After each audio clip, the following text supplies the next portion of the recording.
American Reinvestment and Recovery money, the ARRA, and there is $8 billion available in that fund. There are many, many states who have made application for those funds. However, we're in very, very good standing with those. We, among all the applicants, have been designated as the group that has not only the greatest collaboration, because we are among 9 states who are applying jointly. So it is not only that, but we also have the good fortune of having tremendous support from our state.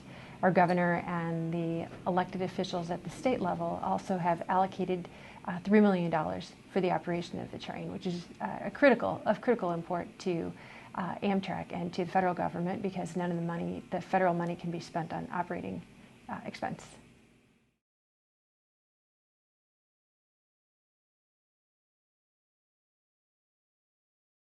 Sure.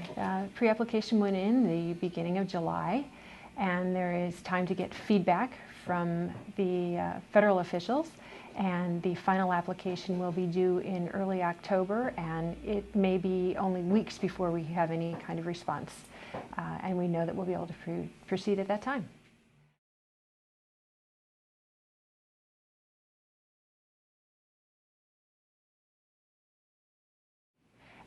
The Chamber decided to get behind this initiative because of the economic impact to our community.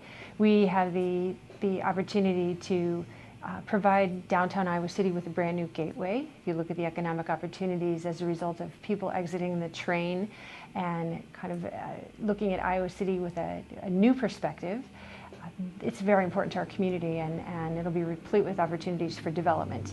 So the Chamber decided this would be a wonderful community initiative, and have had a good time not only garnering the support of a large part of the community. We have over 7,000 people who have officially declared themselves as supporters of the Chicago Flyer, but we also dubbed it Chicago Flyer so people could relate a little bit more.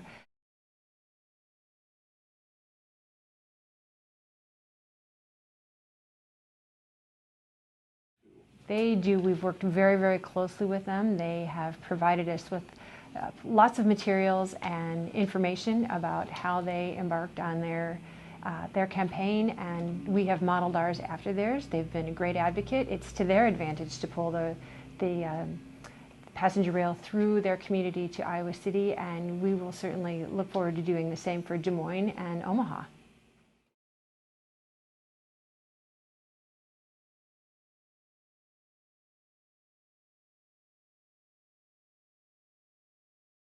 Sure. The projected cost is $42 a ticket, and that would be for a one-way ticket. It will be a sliding scale, supply and demand type scale, so there will be tickets that will be less expensive than will be others based on the demand at that particular time. 2 trains a day, quite likely one that will leave early in the morning and one that will leave late afternoon.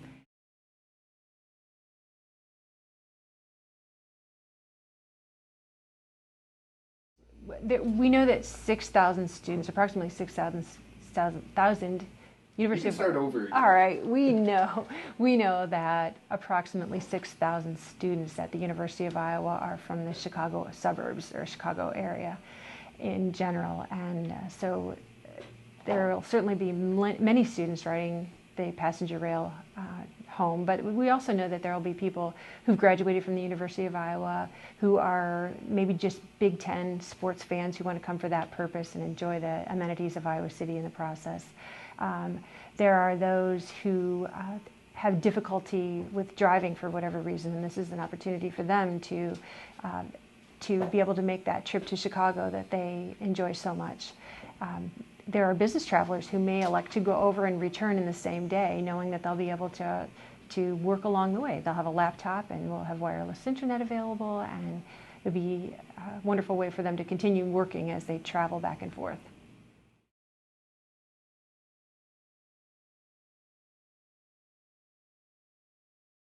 Sure. The projected time is 4 hours and 59 minutes, and that's from the point where you embark at the Iowa City Station and disembark at Union Station in Chicago.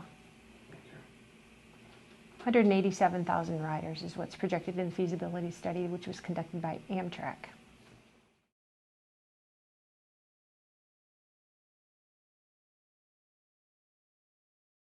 Sure. The governor traveled to Chicago for the High-Speed Rail Summit, during which time he met with other governors and all agreed to work together for the good of passenger rail. They do have a shared memorandum of understanding, including a signature from Mayor Daley in Chicago, who has great interest in this because it's so important to the Chicago area.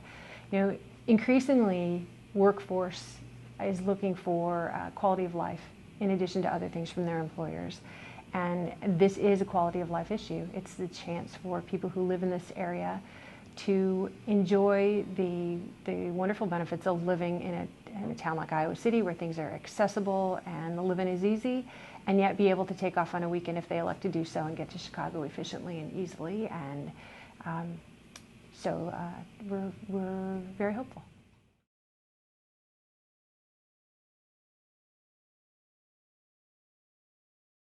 You're going to think I'm not telling you the truth, but I honestly haven't heard a lot of negative. People are really excited about it, and if it's out there, they're not bringing it to our attention. Most people from whom we've heard have great enthusiasm. Either they have nostalgia for the train services that existed years ago, and so they're thrilled by the opportunity to ride the train again, or they have some kind of hindrance to driving or an aversion to driving, and just are excited about the opportunity to hop on the train and not have to deal with tolls and gas prices and parking costs and just the logistics of driving in a big city.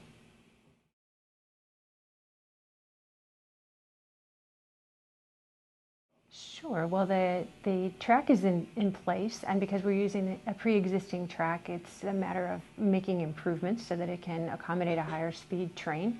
And that process will take 2 construction seasons. So this could happen relatively soon. Always appreciate the opportunity to talk with public access television. Like that?